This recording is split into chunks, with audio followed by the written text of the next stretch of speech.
السلام علیکم O level students, آج ہم کر رہے ہیں اردو کا کوڈ 3247 پیپر 2 کریں گے۔ پیپر 2 میں ہمارے پاس جو حصہ ہے وہ ہے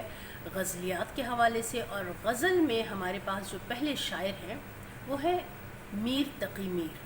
تو میر کے حوالے سے میں آپ کو یہ بتاتی چلوں کہ کہا جاتا ہے میر حسن و ملال، رنج و علم اور غم و درد کا شاعر ہے۔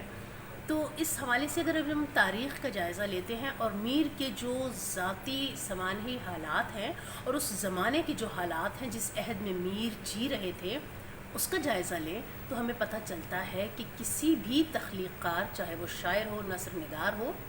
کسی بھی تخلیق کار کی تخلیقات پر اس کے جو عہد کے اور اس کے ذاتی حالات، ان کے اثرات مرتب ہونا بڑا فطری سی بات ہے۔ تو میر کے عہد میں جو حالات تھے، جو دہلی کے حالات تھے، تاج و تخت کے لیے جو جنگ و جدل، اور پھر ان کی ذاتی زندگی کی جو پریشانیاں، مصائب و آلام تھے، یقیناً وہ ان کی شاعری پر بھی مرتب ہوئے۔ تو اس حوالے سے آپ کے جو سلیبس ہے اس میں میر کی جو 2 غزلیں ہیں ان پر ہم تبصرہ کریں گے۔ اور اس حوالے سے میں آپ کو بتا دوں کہ کیمبرج کا جو ٹیمپرمنٹ ہے، کیمبرج کا جو پیٹرن ہے، اس میں آپ کو کس انداز سے سوال دیا جاتا ہے، میں آپ کو وہ سوالات بھی بتاؤں گی، اور میں نہ صرف آپ کو یہ سوالات بتاؤں گی بلکہ ان کے سلیوشنز بھی آپ اس ویڈیو میں دیکھ سکیں گے۔ میر کی غزل نمبر 1، پہلی غزل جو ہے: تھا شوق مجھے طالب دیدار ہوا میں، سو آئینہ سا صورت دیوار ہوا میں، جب دور گیا قافلہ تب چشم ہوئی باز، کیا پوچھتے ہو دیر خبردار ہوا میں، اب پست بلند ایک ہے جوں نقش قدم یاں، پامال ہوا خوب تو ہموار ہوا میں، کب ناز سے شمشیر ستم ان نے نہ کھینچی، کب ذوق سے مرنے کو نہ تیار ہوا میں، بازار وفا میں سر سودا تھا سبھوں کو، پر بیچ کے جی ایک خریدار ہوا میں،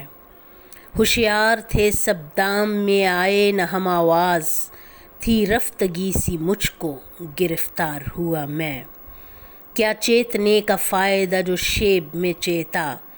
سونے کا سما آیا تو بیدار ہوا میں، تم اپنی کہو عشق میں کیا پوچھو ہو میری، ذلت ہوئی رسوائی ہوئی خوار ہوا میں، اس نرگس مستانہ کو دیکھے ہوئے برسوں، افراد سے اندوہ کے بیمار ہوا میں، رہتا ہوں سدا مرنے کے نزدیک ہی اب میر، اس جان کے دشمن سے بھلا یار ہوا میں۔ اب ہم چلتے ہیں میر کی دوسری غزل کی طرف۔ غافل ہیں ایسے سوتے ہیں جیسے جہاں کے لوگ، حالانکہ رفتنی ہیں سب اس کارواں کے لوگ، مجنون و کوہ کن تلف عشق میں ہوئے، مرنے پہ جی ہی دیتے ہیں اس خانداں کے لوگ، کیوں کر کہیں کہ شہر وفا میں جنوں نہیں، اس خصم جاں کے سارے دیوانے ہیں یاں کے لوگ، رونق تھی دل میں جب تئیں بستے تھے دل براں، اب کیا رہا ہے اٹھ گئے سب اس مکاں کے لوگ، تو ہم میں اور آپ میں مت دے کسی کو دخل، ہوتے ہیں فتنہ ساز یہی درمیاں کے لوگ، مرتے ہیں اس کے واسطے یوں تو بہت ولے، کم آشنا ہے طور سے اس کام جاں کے لوگ، پتے کو اس چمن کے نہیں دیکھتے ہیں گرم، جو محرم روش ہیں کچھ اس بدگماں کے لوگ، بت چیز کیا ہے جس کو خدا مانتے ہیں سب، خوش اعتقاد کتنے ہیں ہندوستاں کے لوگ، فردوس کو بھی آنکھ اٹھا دیکھتے نہیں، کس درجہ سیر چشم ہیں کوئے بتاں کے لوگ، کیا سہل جی سے ہاتھ اٹھا بیٹھتے ہیں ہائے ہائے،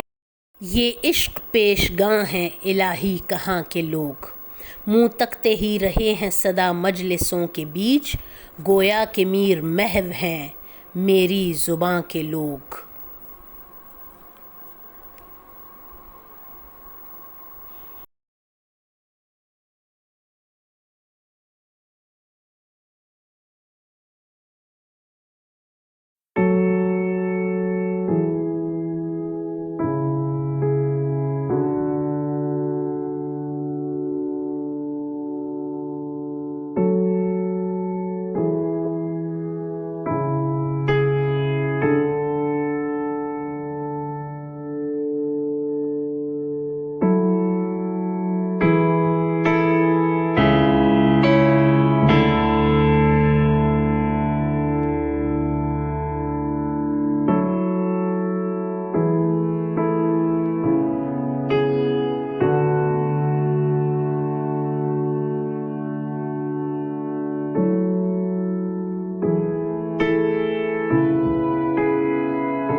you.